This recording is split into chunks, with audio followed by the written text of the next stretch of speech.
Stanley R. Sloan is a visiting scholar in political science at Middlebury College, a non-resident senior fellow at the Scowcroft Center of the Atlantic Council of the United States, and an associate fellow of the Austrian Institute for European and Security Policy.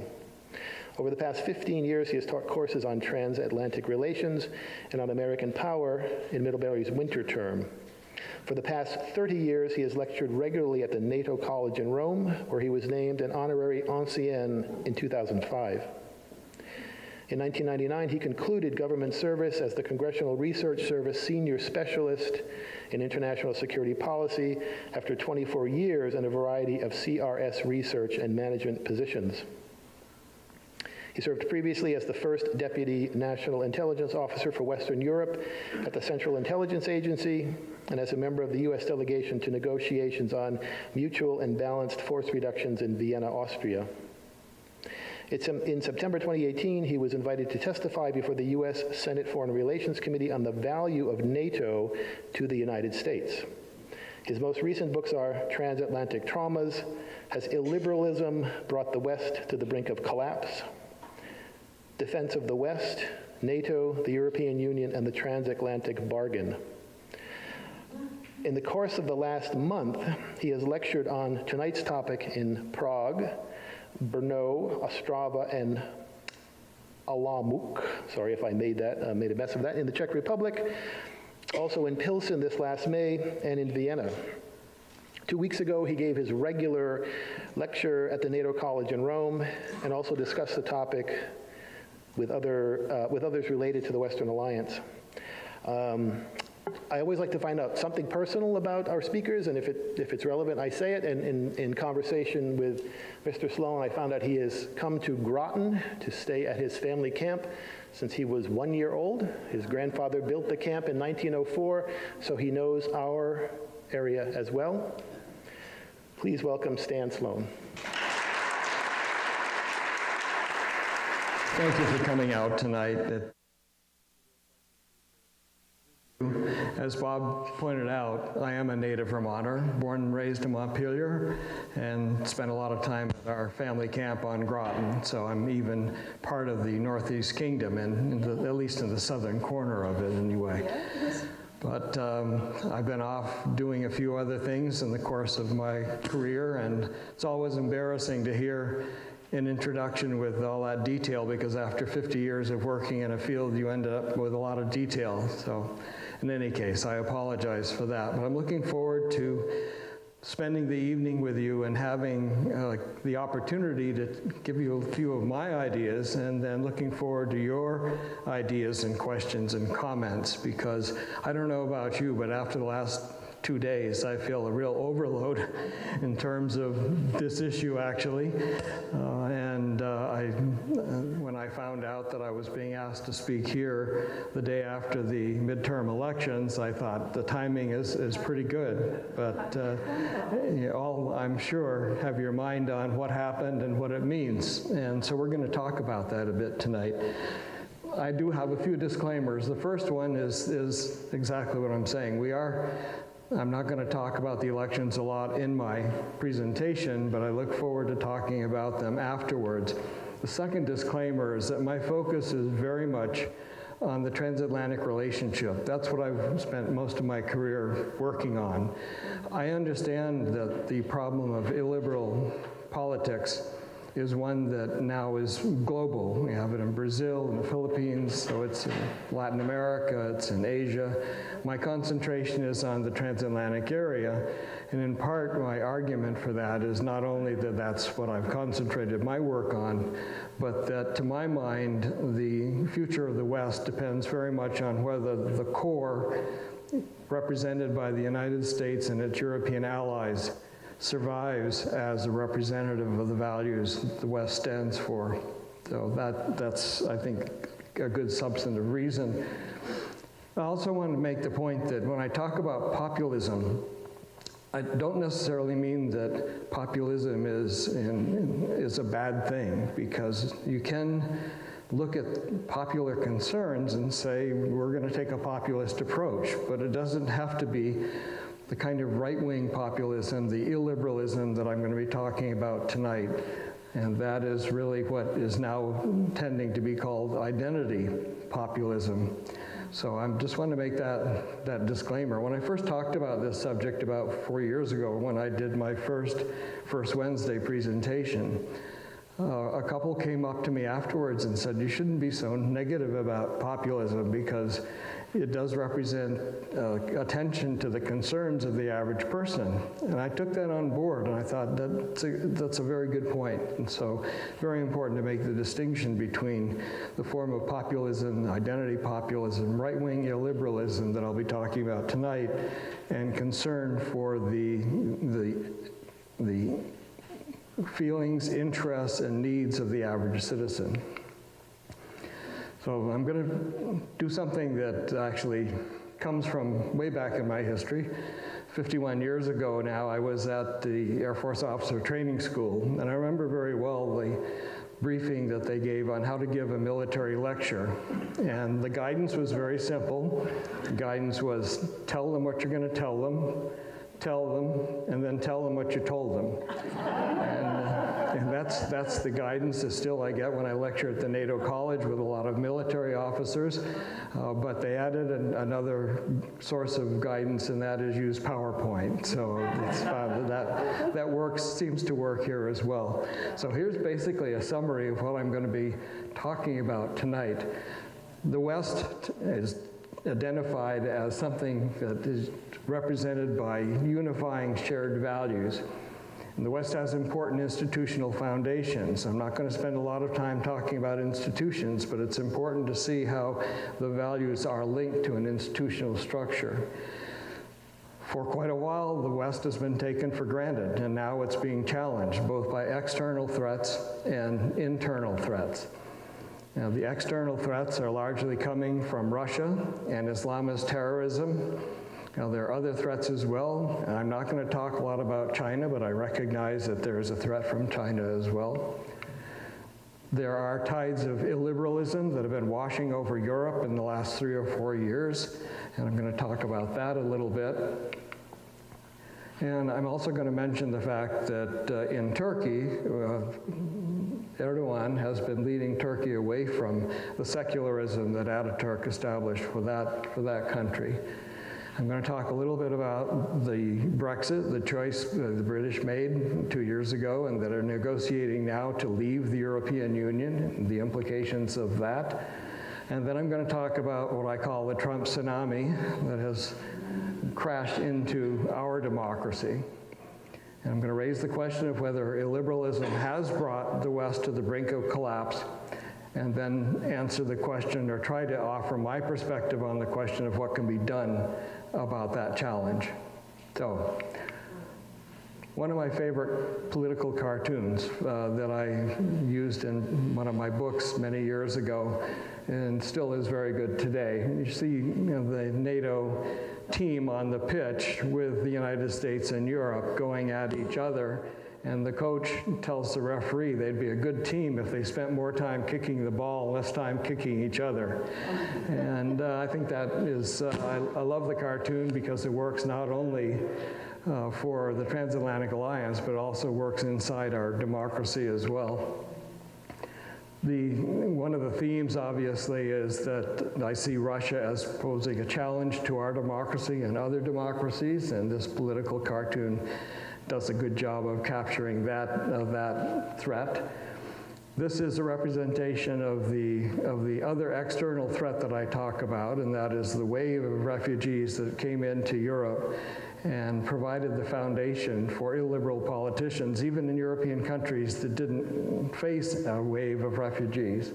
And obviously the one thing that sometimes is, seen as, I want to do this here, the threat coming from refugees from having terrorism brought into the countries, and that's something, the possibility of that is something that is obviously used by illiberal politicians in their campaign of fear.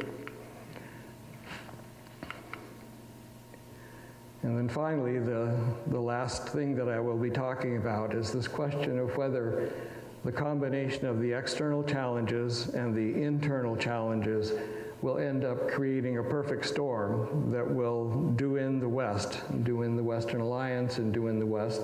You recognize, I'm sure, Donald Trump on this Economist cover with Marine Le Pen, the leader of the National Front in France, and Viktor Orban, the leader of Hungary, who actually has done all of us a favor by acknowledging that he believes he's representing what he calls illiberal democracy. So that's, I like to, if you save your questions till the end, it probably will allow more time for questions, but I understand. Okay, my first point, the West is defined by unified shared values. Very important to recognize that the definition of the West is based on ideas, or a basket of ideas. They obviously include liberal democracy, individual freedom, human rights, tolerance, and equality under the rule of law. Now, the values are aspirational. What I mean by this is that the West doesn't always follow, its behavior doesn't always follow these values, that there are sometimes other considerations that are taken into account in the nation's behavior internationally. The West obviously is influenced by things like religion, culture, society, wealth, and a lot of other factors. But these factors, including nationalism, are factors that tend to divide people rather than unite them.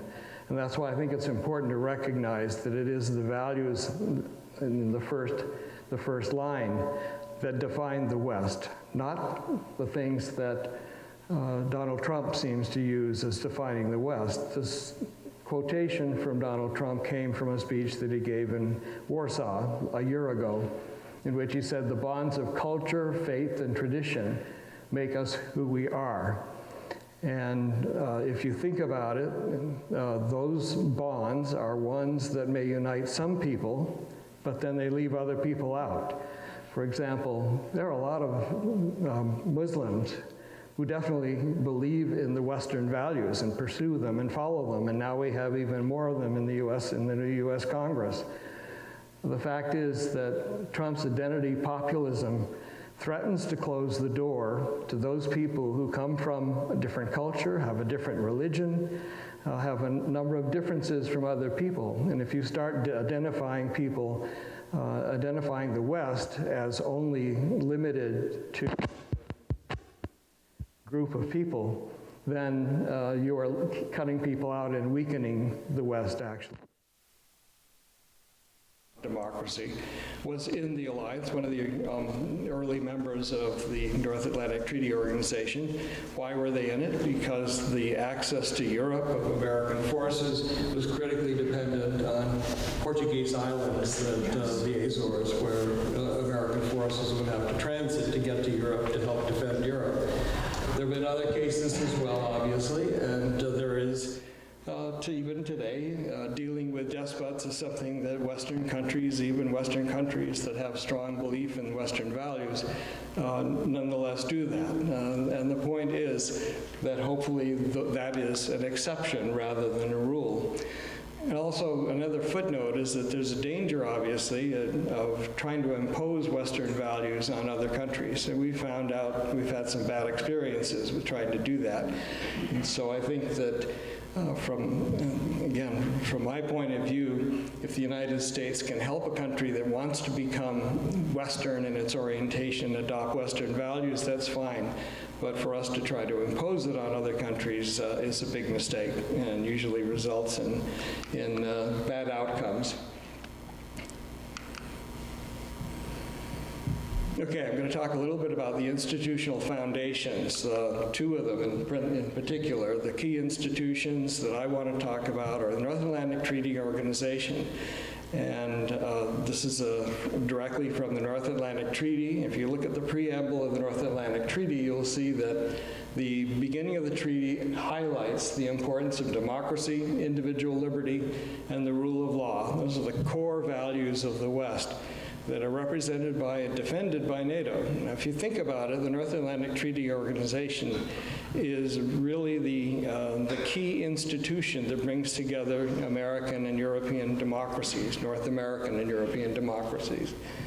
And some of the other elements of the treaty are important, obviously, and we know that one of the things that Donald Trump has done during his presidency is to call into question the willingness of the United States to follow through on its commitments that it makes to Article 5 in particular, which is a collective defense provision of the treaty. But this is the reason why it's so problematic that Trump has been attacking NATO, is that this really is a key institution, not only for defense, but also one that represents the values that we share with our European allies.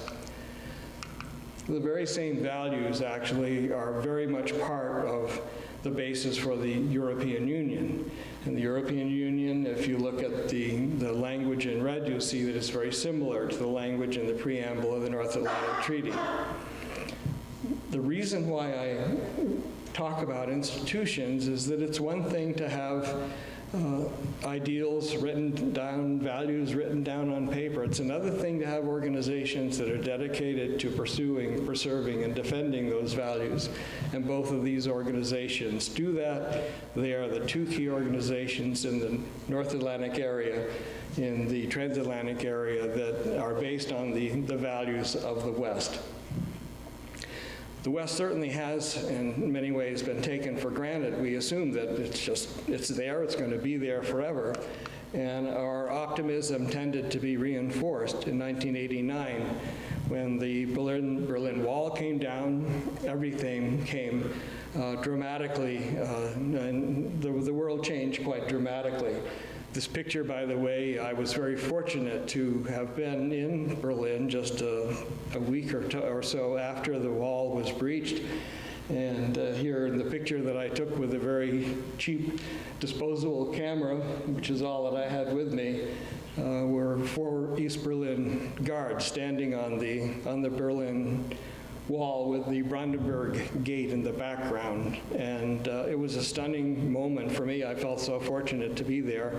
The little secret I'll tell you is that the 4 East German guards standing on the wall were actually flirting with some West German girls that are just slightly out of the picture. So that shows a lot of things changed when the wall came down. In any case, at that point, when we came to the end of the Warsaw Pact, the end of the Cold War, the Soviet Union came apart, I think there was a tendency for a lot of people to believe that we really had entered a very different historical period, and we didn't have to worry about the future of the West. The West was guaranteed. In fact, one author even called it the end of history. But what happened in the 1990s was that new challenges emerged, particularly there has, ever since the 1998, 1989, 1990, there has been a series of developments, both developing of internal challenges to the idea of the West and external threats to those challenges. Those challenges, as I suggested earlier, come primarily from Russia and Islamist terrorism. Russia, President Putin performed a service to his country when, after the end of a very tumultuous 1990s, he came in and basically restored order inside Russia. The problem is that he basically has brought Russia back to the status as an authoritarian state under his control. And that has consequences. He has used what he says is a threat from the West, from NATO, to Russia as a way of sustaining his domestic support. And one of the things that he does very clearly is reject the Western model of politics and democracy, and rejects the international systems that tend to be dominated by Western countries. And he has, as you know, most recently, very extensively intruded not just in American politics in the 2016 elections, but also both overtly and covertly in European politics, giving money to right-wing, radical right populist parties, and say overtly and covertly supporting those parties. This is, as you can tell, I like The Economist a good bit, and their covers and cartoons are great. But yeah, that I think captures a little bit of the challenge that we face from Vladimir Putin. People find it strange when I talk about the Islamic State as posing a similar threat to that posed by Russia. The similarity is that both Russia and the Islamic State have the objective of undermining Western democracies, undermining Western political systems, and that is something that the Islamic State tried to do using terrorism to undermine Western faith in their political systems, and then perhaps as maybe not even an intended consequence of their activities and all the turmoil in North Africa and the Middle East, sending refugees across the Mediterranean into Europe and providing the challenge to European countries that provided the opportunity for right-wing radical populist politicians to claim that the refugees were posing a serious threat to European countries. And obviously they were, in many ways, posing a challenge to southern European countries.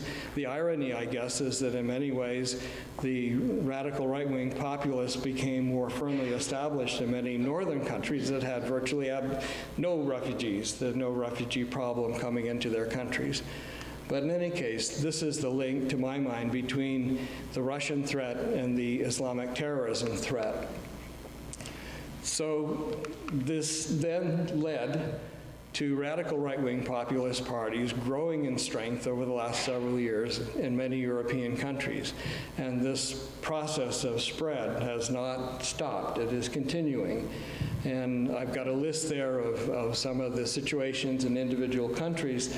The National Rally, or which used to be called the National Front in France, did not succeed in the elections in 2017, but they still are the significant, perhaps even the main opposition to President Macron's party. The radical right-wing party, in Germany, sort of out of nowhere, all of a sudden became a significant political force and now has seats in the Bundestag. New Italian government is largely dominated by right-wing radical populist parties. There are right-wing radical populist parties that are either in control or influential in Poland, Hungary, Slovakia, the Czech Republic, Austria, and Swiss governments, in addition to Italy. And I have to tell you, I found in my audiences in the Czech Republic a few weeks ago were mainly young students, and I had a couple of large 100 students in 2 different Czech cities who I found to be very concerned about what was happening in their countries and very concerned about how they could do something about the tendencies they saw in their countries moving increasingly toward a more authoritarian form of government. Now, here are some of the common ingredients that you find in these radical right populist politicians and movements across Europe. And you may find some of them quite familiar for what you see here in the United States. They all tend to stir up fear of immigrants. Let's say even in countries that, let's say Hungary and Poland, where they haven't had any real refugee issues, they use that issue as a way of provoking fear among the population. They promise strong leadership, and the process involves undermining existing institutions, attacking the free press, and undermining the rule of law. They tend to oppose or try to undermine both NATO and the European Union. they use cynical appeals to religion. And I was struck today in President Trump's press conference how he did the same thing, which he has been doing throughout his term.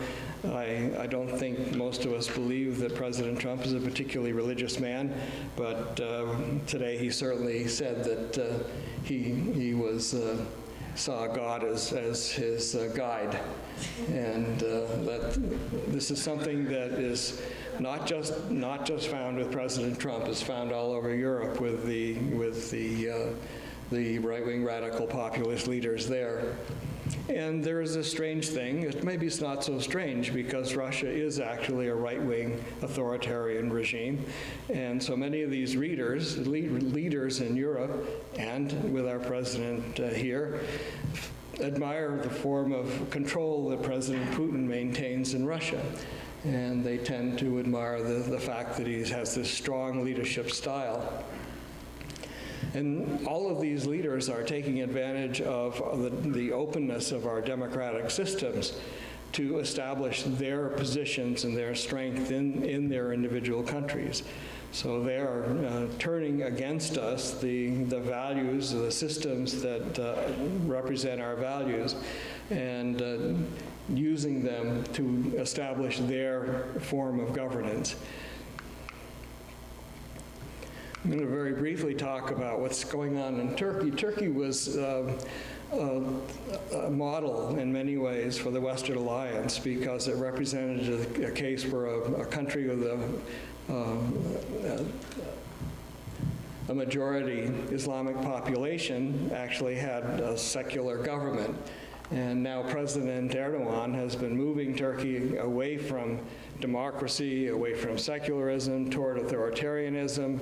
And this has been a real challenge for NATO because NATO regarded Turkey as an important outpost in facing toward the Middle East and part of the world where it would have been nice if countries adopted Western values. And here was Turkey as an example that might set a good example for the region. But now there's great question about Turkey's future.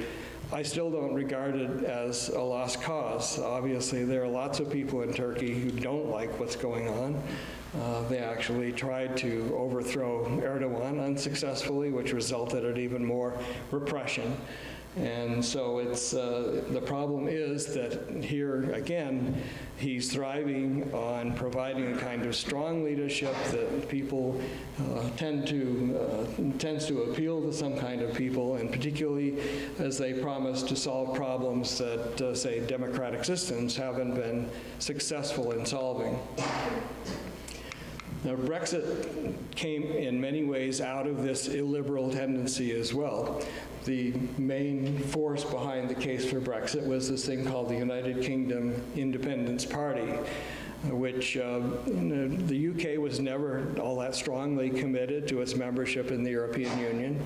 And there was, I think, one of the factors that tends to drive right-wing populists is the argument that government and governance is moving away from the person, away from the local level, and being done at a distance without without attention to the concerns of the average person. And in this case, the European Union, Brussels, became the enemy, and unfortunately, a majority of British citizens who voted in that referendum agreed that the UK should leave the European Union. While the UK is leaving the European Union, it is not adopting an illiberal form of government. Fortunately, the Conservative Party has not gone to that extreme. And but the problem is that, in my judgment, the UK leaving the European Union weakens both the European Union and the United Kingdom. And we're still looking to see what kind of outcome the negotiations that are going on will produce. And there have been those in the UK who wanted to have a revote, but that doesn't seem to be catching on. And most importantly, perhaps, the British leaving the European Union has been a big gift to President Putin. President Putin was strongly in favor of Brexit because, in his judgment, it would, as that's one area where I guess Putin and I agree, that the British leaving the European Union weakens both the European Union and the UK, and that's something that is consistent with his objectives.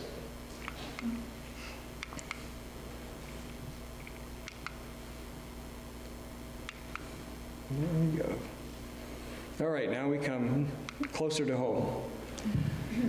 Well, Brexit was a real shock in 2016, but then the election of President Trump was even more of a shock to the American democracy, in my opinion. And I think that you can see that his style of his election campaign depended on a lot of the same factors that European radical right populists used to come into power. Playing on popular fears, which, as we saw in the most recent election, is one of his primary approaches. Again, this is very consistent with the approach used by radical right populists in Europe. The hate for minorities, questioning international cooperation, aligning with, there's been a very close alignment between Trump and the right-wing radical populists in Europe. In fact, recently, the former Trump advisor and current, I think still connected to Trump, Bannon, has been traveling around Europe meeting with right-wing radical populist leaders and trying to put together, in fact, a European movement or even a transatlantic movement that supports illiberal democracy. I think that, as you've all seen, I'm sure Trump has been very hard on all of our allies. He has damaged relations with all of our Western allies, with all of the liberal democracies that were our allies in the North Atlantic Treaty Organization. But he's been... So it's wrong to ask NATO to pay their fair share. It's wrong to think of your country first. Can we hear the lecture, please? No Trump. I used to wonder what the meant by dumbing down America. I don't question that. Sorry. Remember that. Everybody can. My bottom line is that Donald Trump has severely weakened American leadership of the West and has put our security seriously at risk. That's just my opinion. The fact that he has abdicated leadership of the West implies that the United States is abandoning principles and values that not only were key to the existence of the West, but also underlie our democracy. If you think about it, the image of a shining city on a hill that Ronald Reagan liked to talk about has gone. There's absolutely no international image of the United States being a shining city on the hill. That image is gone because the United States no longer has the respect for representing the values and the approach to democracy that would have described that shining city on a hill that Ronald Reagan actually believed in. And of course, the first step of many of the radical right populists in Europe, and also Donald Trump, has been to attack the free press. And we see that going on. If you watch the press conference today, you could see more of it today. And the step after attacking the free press is actually then going after the institutions and the rule of law that are key elements of the values of the American democracy. And I think the subsequent things that we've seen today with the firing of Attorney General Sessions represents another step in his attack on the rule of law in the United States. And I'm afraid that we're in for the possibility of more in those lines as well. So are we now facing the collapse of the West? Is this the end? Is that what we're seeing? Well, I'm hoping that my judgment is correct here, that it isn't the end. But I believe that because of the fact that we still have the possibility for action. And I believe the direction of our action has to be in trying to rebuild centrist political forces in European countries and in the United States.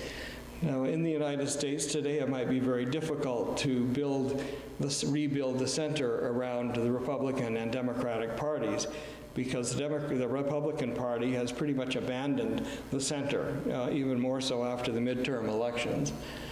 But the important thing to my mind is for centrist parties in Europe and in the United States to begin taking into account the serious concerns that people have about being left out of the decision-making process, being too distant from decisions being made, whether in Europe, in Brussels, in the United States, in Washington. And that has led me to the argument that rebuilding the center is the critical approach to take over time to respond to this challenge, both the external challenges from the threats from the outside and the internal process of inside.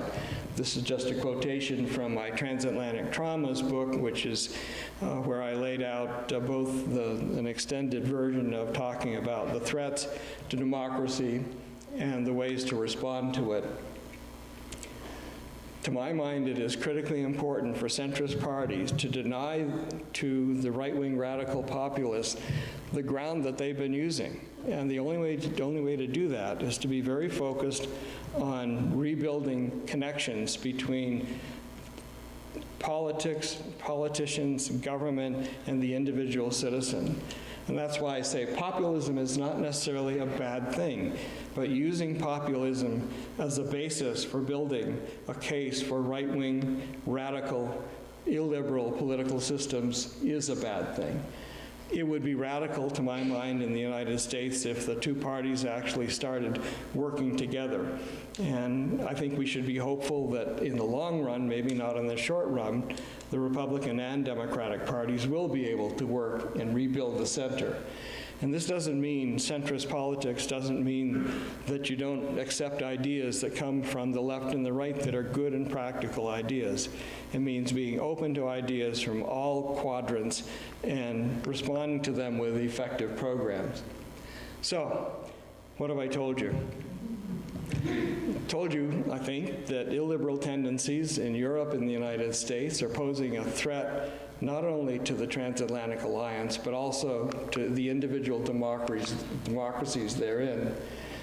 The radical right populists have played on legitimate concerns of average people, normal people, you and I, who feel that we have problems that aren't being addressed by the centrist political parties. And they keep making the argument that Trump makes, and that is that only they can fix the problems.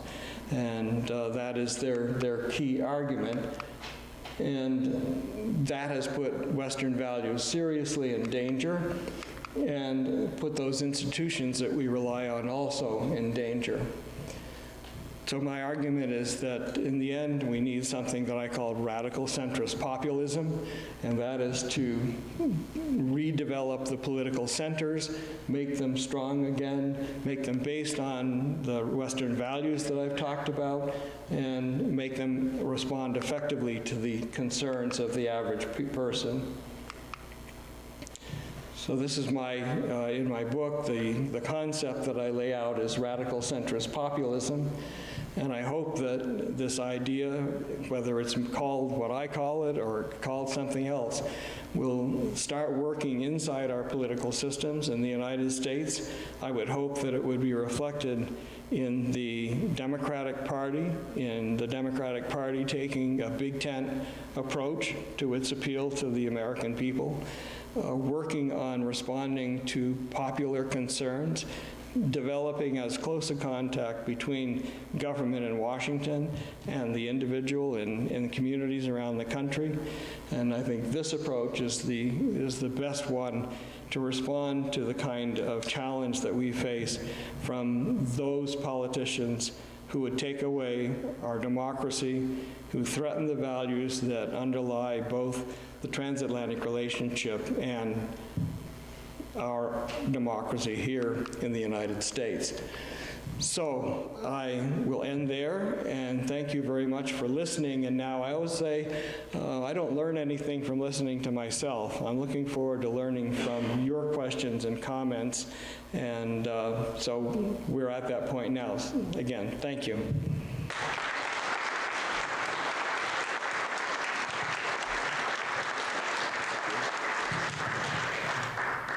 Please. I have two questions.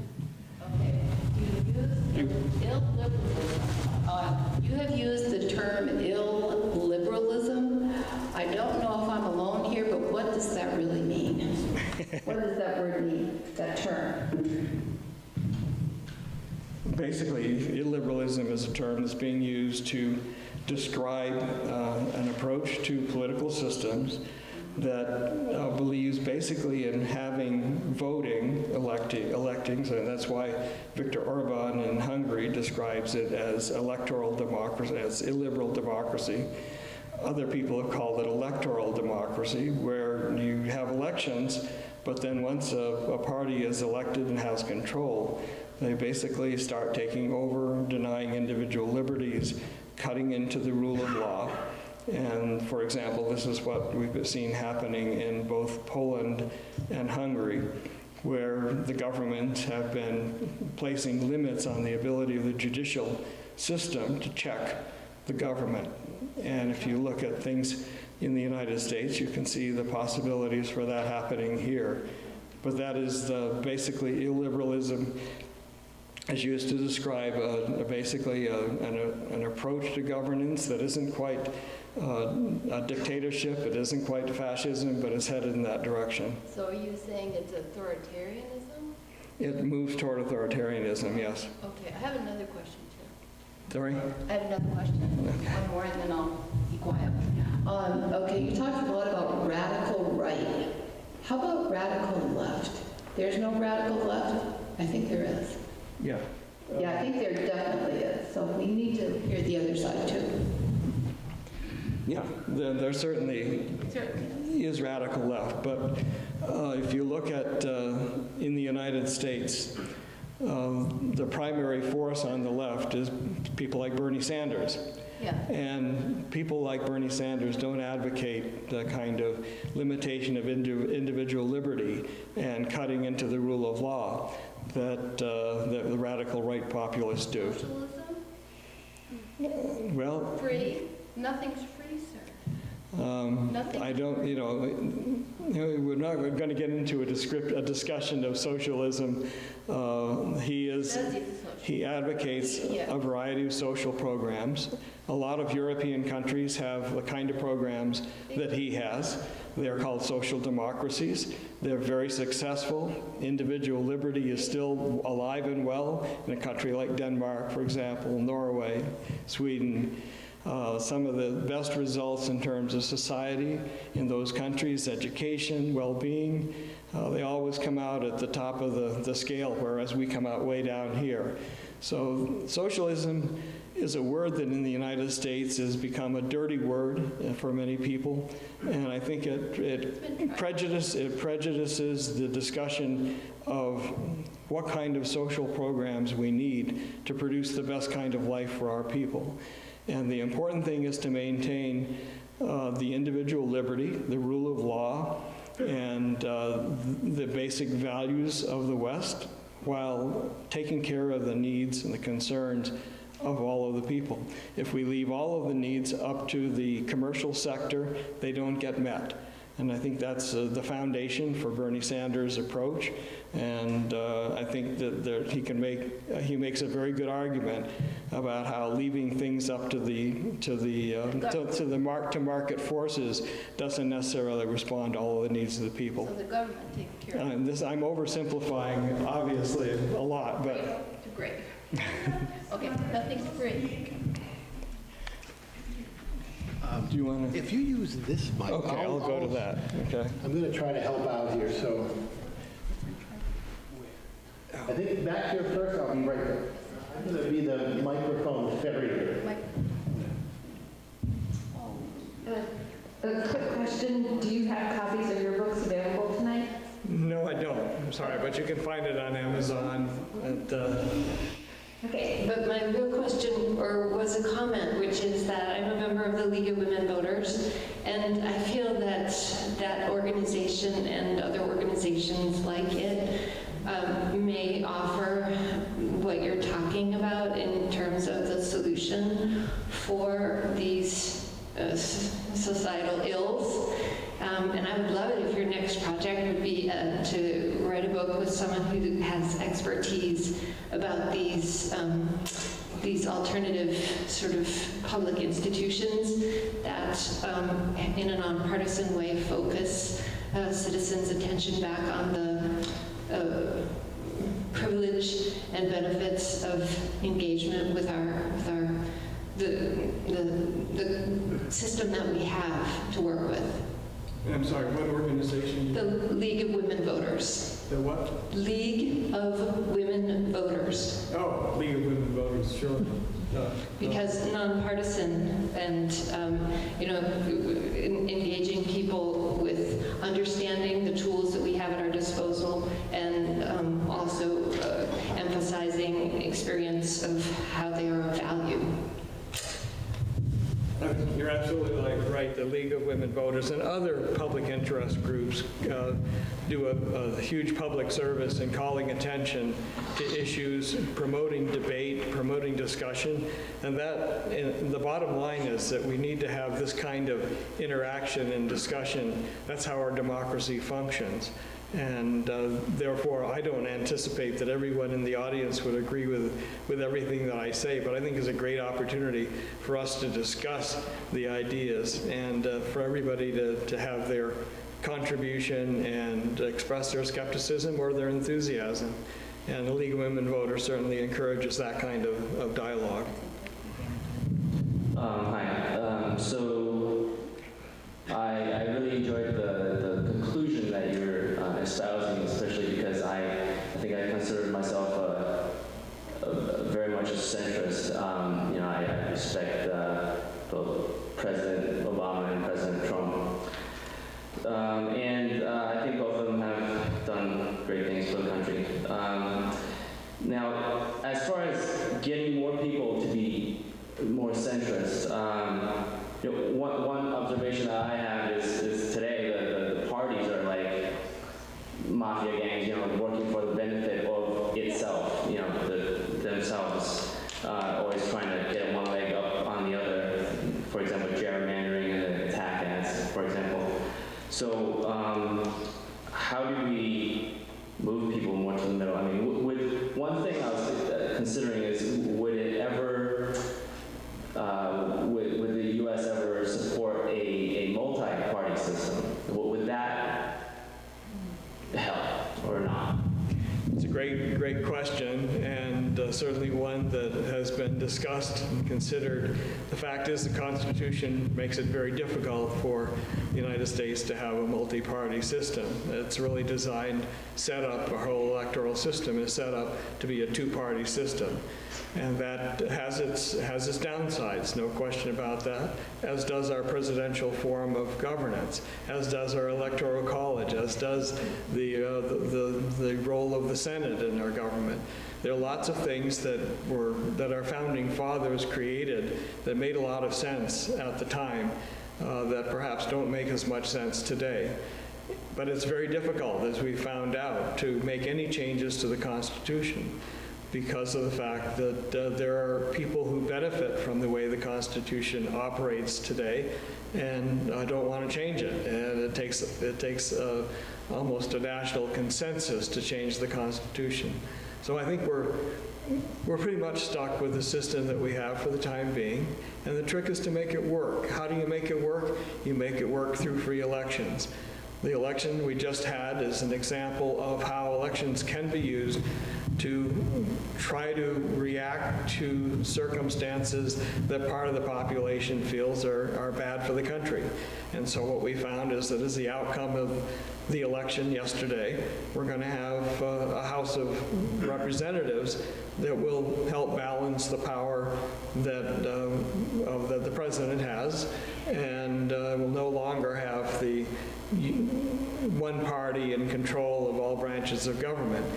And in many previous cases, having one party in control of the government, the House, the Senate, and the presidency, hasn't been a disastrous one for democracy. But the nature of this president is so different, and his approach to governance is so different. I think it poses unique challenges, and it also exposes some of the weaknesses of our system. And right now, the only approach that we have to dealing with the challenge that he poses is using elections. And so we've just done one step. There's another step that will come in 2 more years, and a lot of fighting and angst probably in between now and then. Changing the Constitution, it's something worthwhile thinking about, but very difficult to do. My comment first is I think the far right and the far left are both complicit in I'm sorry, I'm getting an awfully bad echo up here from... Sorry. My comment is I think the far right and the far left are both complicit in stifling debate. My question is more economic oriented. I'm wondering if Russia's economy is robust enough to support its political ambitions. And related to that, it seems like if you're more exclusionary as a government, you limit yourself to world markets, and that markets may keep us connected more than politics. What's your thought is about that? Could you use the mic in your answer? Because we can't hear that. Bring the mic back to This would work. Hold on. If we put this one here.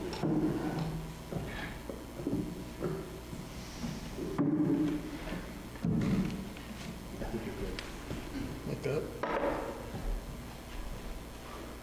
Okay, the question was about Russia and whether the Russian economy can support the objectives that Mr. Putin has. That essentially it. He has been amazing at playing a very weak hand very well.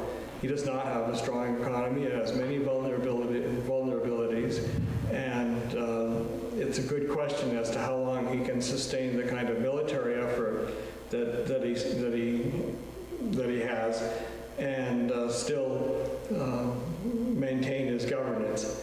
Now, part of the problem is the Russian people have become very used to living in hard times. That's something that is so much part of their history, and I'm not a Russian expert, but I've worked with Russians and Russian issues enough to be very sensitive to the fact that the Russian people, you look at the public opinion polls on Putin, he does very well with the Russian people. I think he does less well with young Russians, because a lot of young Russians would like to see change.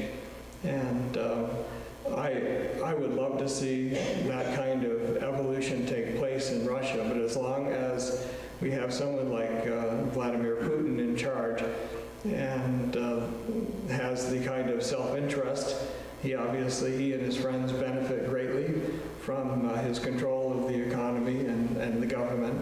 And as long as they're in charge, there will be very little or no chance for an evolution of Russia toward a political and economic system that's more compatible with the West.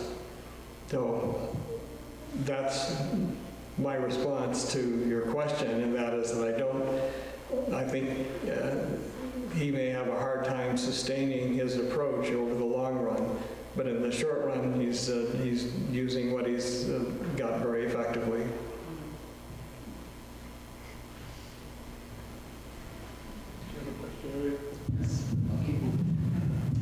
Other than tearing down democratic institutions, what motivates the illiberal politician and the illiberal leader? What are they after? Other than tearing down institutions? What's the core driving force of illiberalism? Power. Raw power?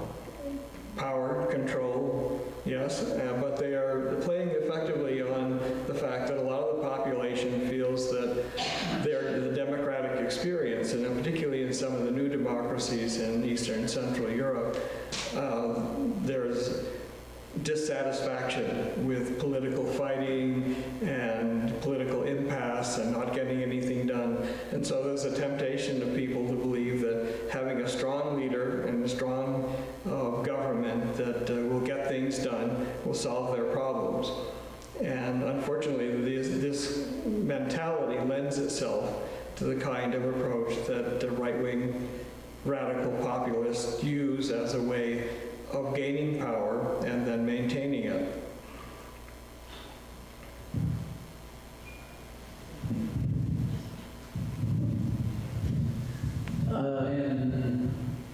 In 1905, I think it was, a political scientist named Robert Mickle wrote a book called The Iron Law of Oligarchy, in which he argued that over and over and over again in societies, in nations, people seem to throw up the bad guys, and then they come into power and they begin equating their own permanence in office with the good of the nation.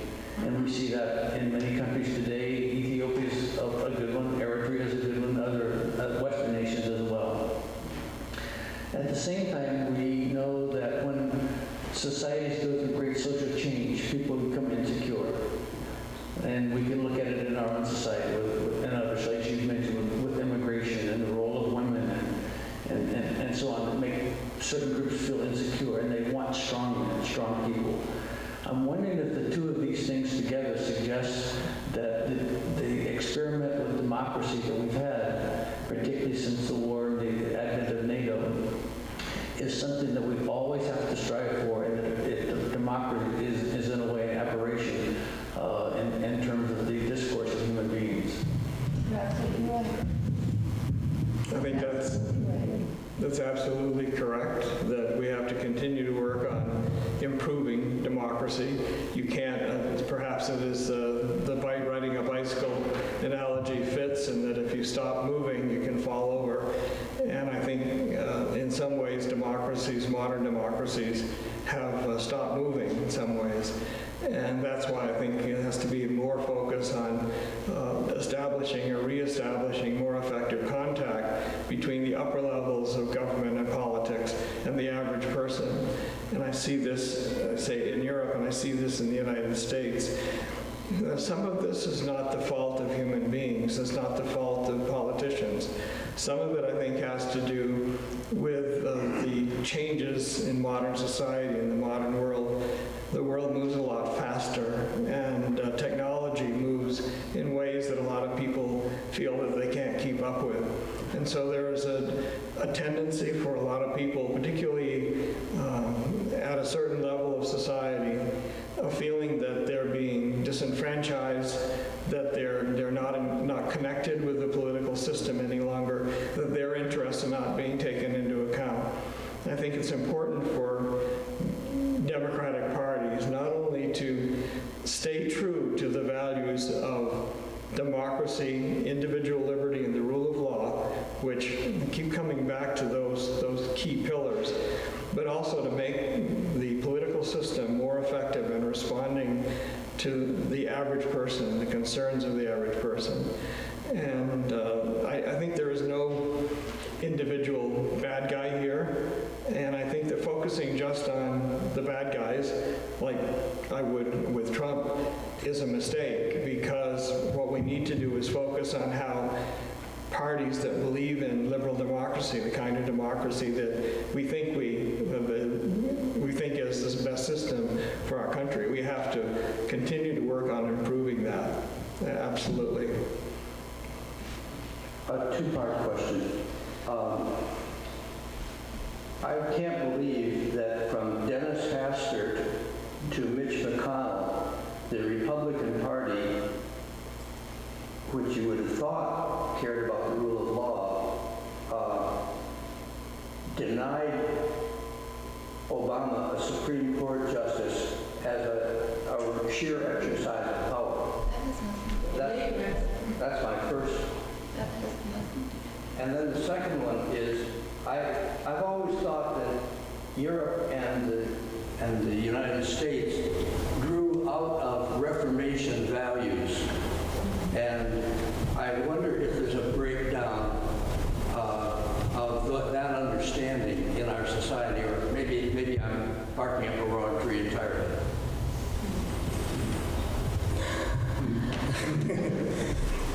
I always find myself and since I've opened myself up in a lot of areas, moving well beyond my expertise, but that's how I learn. And from the work that I've been doing in this area, I'm concerned that we have tended to forget what's important about our political system and what values we need to guide the behavior in those systems. I'm most concerned about what's happening with approaches to the rule of law, and that's the area that you're addressing, where the rule of law maintains some consistency, strengthens institutions, maintains a process in which people's concerns are taken into account or read done so in a fairly structured way. And when the head of your government starts attacking the rule of law and undermining it, or a political party starts undermining the rule of law, then you're starting to lose your democracy. And I think that's what's been happening, and it's not something that just happened with Trump. I think you're very right on target to go back and say that basically when Senator O'Connell said that President Obama is not going to get anything done during his presidency, that basically set the tone and started building the foundation for Trump and the foundation for the Republican Party that we see today. And I'm sorry to be so partisan, and I come here as someone who supposedly is an expert on transatlantic relations, but to my mind, the major danger for transatlantic relations today is the health of our democracies. And what I try to point out is that our relationship with our allies depends not just on military cooperation and consultations, it depends on maintaining healthy democracies. And I think we have not been paying enough attention to that. And I'm hoping that leadership will emerge in the coming years in reaction to Trump and what the Republican Party has been doing, that will start putting a focus back on how to reestablish the effectiveness of a democracy and maintaining a balance between democracy, individual liberty, and the rule of law. And I think we need that. And right now we don't have the political leadership, at least it hasn't emerged yet, to do that task. But I think that's what we need in the years immediately ahead. Yeah, I agree with just about everything he said. I thought you put it very well. But there seems to be an implication that the problems that the right and the illiberals are addressing are sort of perceived problems of the populists. And I think we have to be careful about that economic inequality is so large now that the top tenths of a percent of the U.S. population has as much wealth as the bottom 90%. This amount of inequality can't be sustained. And what it leads to, in addition to just the economic suffering, it leads to resentment, which in 20th century history has been connected to the rise of the Soviet Union and Nazi Germany. And it leads to the resentment in terms of racism, sexism, looking for victims. And so I think these are really real problems that have to be addressed, and that the Democrats have been just as faulty and as guilty as the Republicans, not quite, but in terms of trying to address income inequality and wealth inequality.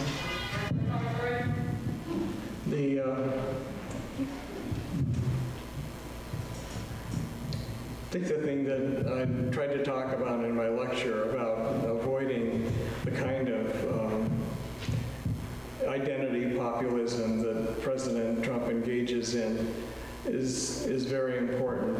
And we need to try to avoid political approaches that divide us. And he specializes in that, dividing us in so many different ways.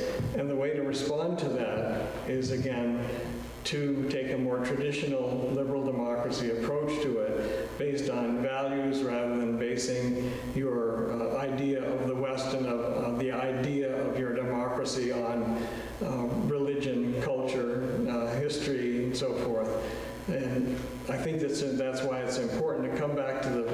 basic values and see those values as guaranteeing or protecting the rights of everyone, no matter who they are, that is a citizen, that is part of your country. And we haven't been doing that perhaps very effectively, and that's why I think that the response to Trump and other radical right populists has to be to rebuild the connection between the average citizen and the political system. Now, in Vermont, we live in a political bubble, don't we?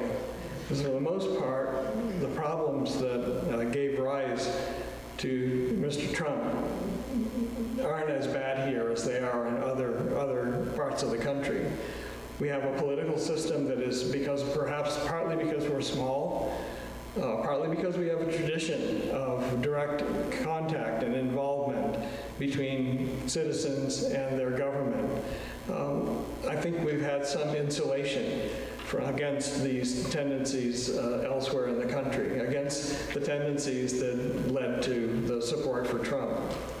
But we have them here in Vermont as well, and so we're not perfect, but I think that Vermont does have a better approach to maintaining that contact, using town meetings and bringing politics down to the local level, or political involvement down to the local level. I think we live in a bubble that is a very healthy one, and it would be good if the rest of the nation had similar experiences. But the situations in the rest of the country are very different. And I think it's going to be, we're lucky to live in the Vermont bubble, but unfortunately there are problems on the national level that we can't solve with a Vermont model.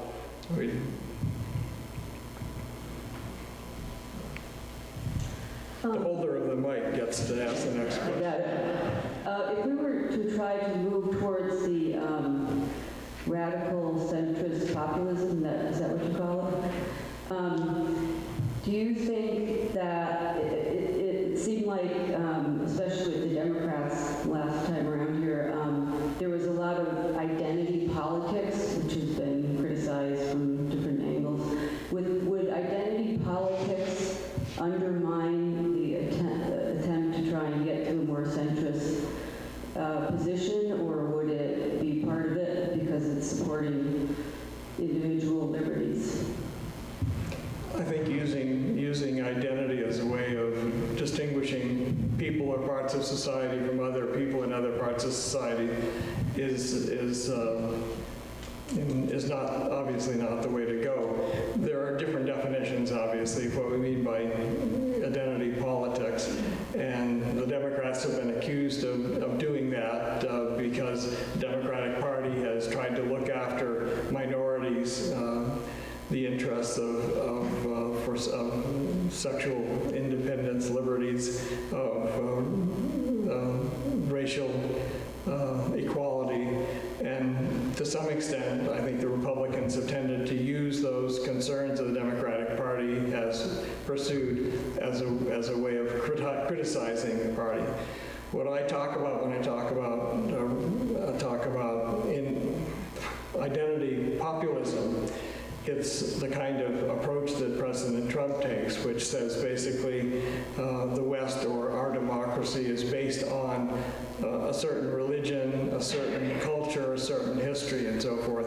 And by doing it that way, you cut out a whole lot of people. And if you asked him, is he cutting out minorities? He, of course, says no. Is he cutting out people of different sexual preferences or identities? He says no. But the fact is that his approach does exactly those things. Thanks for coming to speak. So I consider myself to be a centrist, so we're in good company. But I do listen to the Young Turks on the left, and I'll read Breitbart on occasion on the right. And what I find from a lot of people on the right is, if they're in England, they want to talk about Rotherham. If it's the alternative to Deutschland, they want to talk about the clone attacks in 2015. And so some of those are legitimate concerns, and I'm wondering, as a centrist, how do you respond to that in a constructive way? How do you respond to? I'm sorry. So for instance, in England, they would talk about the Rotherham incident, or in Cologne, the 2015 attacks, and that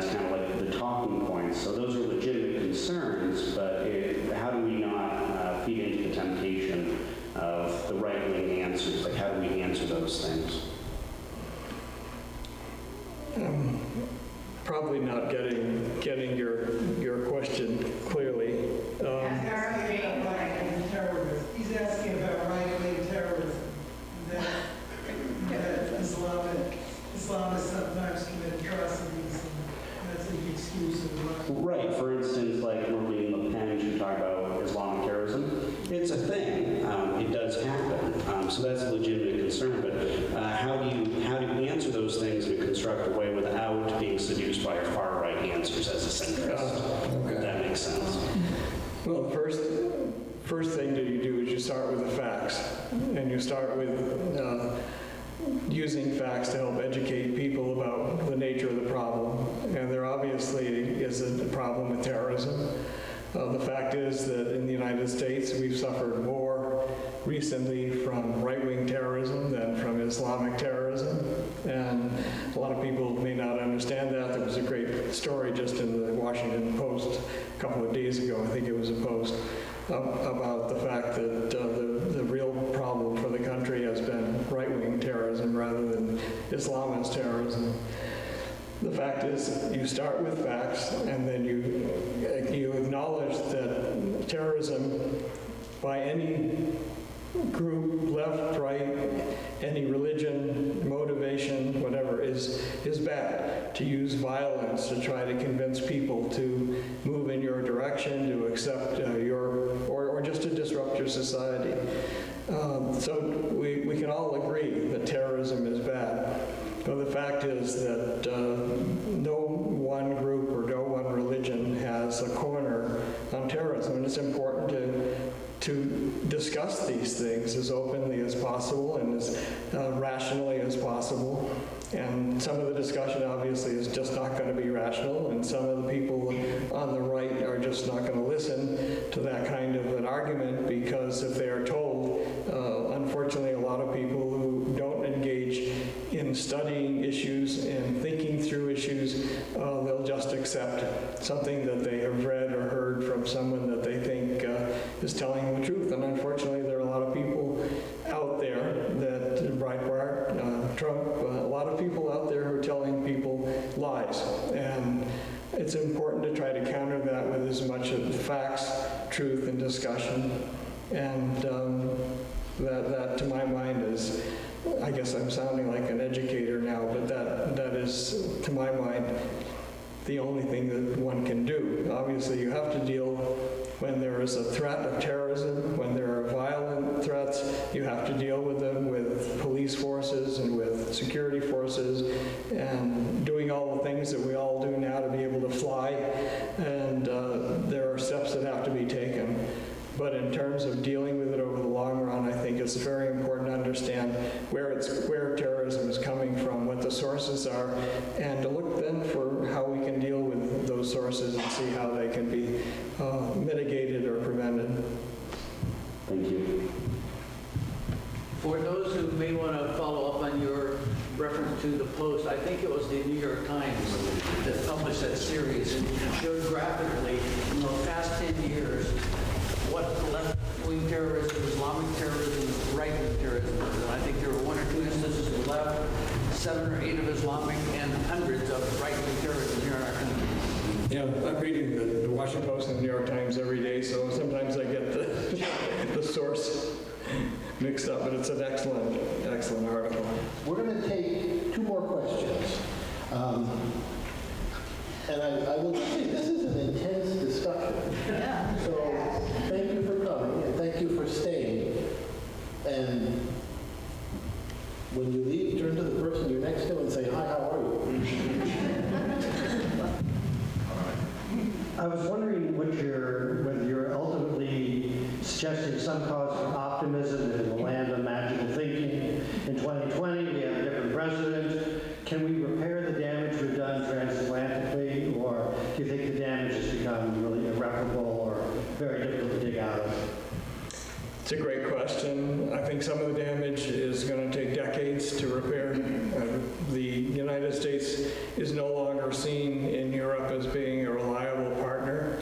And the example, even if somebody follows Trump, who seems to be a very dedicated Atlanticist and Democrat, and even if somebody of that nature, which we hope obviously will follow Trump, if somebody like that will still have a challenge, because Europeans will say, well, you know, you're here for 4 or 8 years. what happens after you're gone? Will we get another Trump? We get somebody else who will renege on commitments, undo agreements, treaties that you signed. And so that kind of damage to our credibility and our leadership is going to be very difficult to repair. In fact, I've written things addressed to our European allies, telling them to hang in there and don't give up on us, because there are a lot of Americans who believe very much in democratic values and believe in the transatlantic relationship, who believe that allies are valuable and that in fact it's worthwhile doing the work that has to be done to maintain alliance relationships. And I'm afraid a lot of us are going to have to do a lot of that argumentation for a lot of years into the future. And what it will take, in addition to those arguments, is a demonstration by future administrations that the United States is true to its word, true to its commitments, and loyal to its like-minded allies. So some of the damage, I think, is not irreparable, but will take a long time to undo. Who wants the last question? We haven't had. There are 5 people who asked.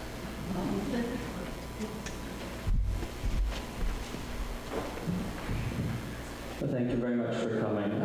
2 things. I'd like to get your take on the elections in Brazil. If you could say a few words about that. The other thing was I had read recently about sort of an agreement between Bernie and the former Greek finance minister, Varoufakis. They were looking into forming sort of a transatlantic partnership to try to push back against this trend that you've illustrated tonight of sort of racism, fascism growing on both sides of the Atlantic. So I wondered if you'd heard anything about that and if you had anything you'd like to say. Thank you. The danger of talking about subjects like this is that I absolutely have no expertise in Brazil. All I know is that they've elected a radical right populist president, and that is like Trump, and in so many ways. But I see it as part of the broader international tendency to move toward more authoritarian forms of governance that are not consistent with the Western values.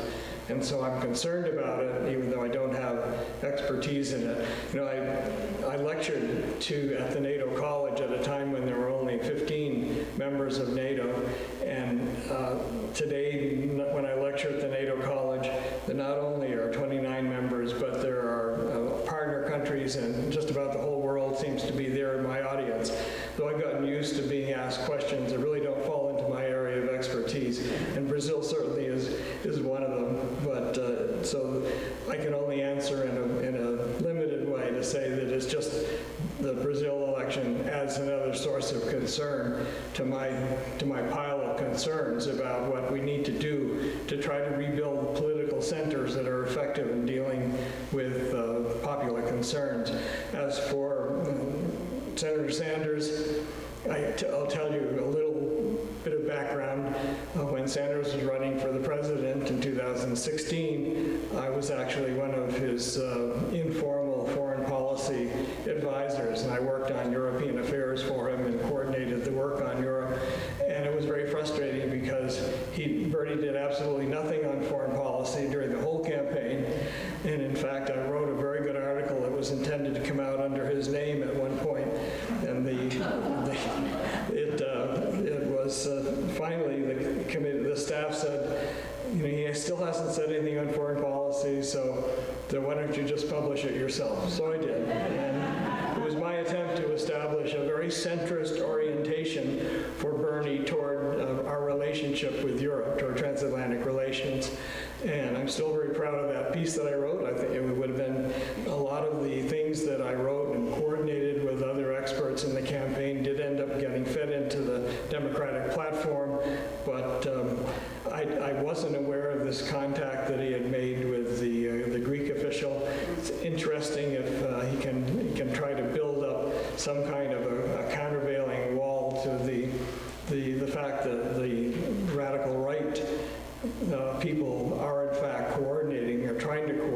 their activities, and that in fact, Trump is coordinating or cooperating with many of these people, and you don't see it necessarily out in the open, but it's there. So to anything that he can do to provide some countervailing influences, I think would be good. I thank you very much for your questions. I really appreciate it.